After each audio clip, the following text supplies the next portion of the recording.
Sejak bila ni? 3 tahun, sejak 3 tahun. Tahap 3 sejak 2025. Ini apa pasal dah tahap 3 Tahunya bila? Tahunya sejak bila saya jatuh. Saya kerja lepas meniaga tu. Oh, je. Jatuh tempat kerja. Sebenarnya kita buat praktek macam ni. Kalau saya tak boleh bangun, tak boleh jalan.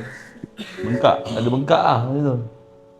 Cuma dia sakit lah. Cuma dia kata dalam apa tu, macam mana dekat sebelah belikat. Bukan belikat tu, dekat bawah. Urat. Dis kan.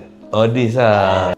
Baru masuk dalam tahap 3. Mungkin dah agak lebih tahap 3. Dia suruh jaga macam mana? 60%. Dia suruh jaga macam mana? Dia suruh jaga makan lah. Dia kata jangan ambil benda protein banyak sangat. Sebab saya ada gout. Dia timbul. Ni Yalah, dia punya joint tu. Kan.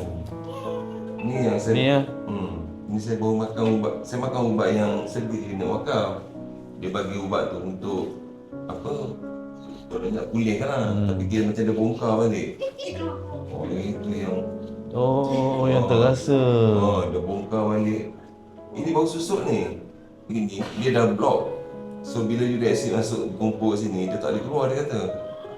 Jadi yang tak boleh keluar ni, yang belum beku ni yang dia akan keluarkan dulu. So yang beku ni dia kata tak boleh buat apa lah, kena operate lah. Dia kata kalau nak operate. Yang beku tu sakit tak? Yang ni? Dia tak sakit. Mula tu sakit, tapi sekarang tak sakit. Cuma saya tak boleh genggam kuat sebab dia dah block saraf tadi. Nak buat macam mana, dia kata awak ada masalah bawah pinggang, tapi sakit tak boleh tahan. Makan ubat tak sakit, macam mana pun dia infect juga. Lepas tu dia kata saya kena kurangkan makan ubat tak sakit. Sepatutnya 4 kali, jadi 3 kali saya jadikan disclaimer. Tapi yang saya terasa lagi isteri dulu mana? Isteri. Abang, masih. tadi ada apa-apa masalah, beritahulah.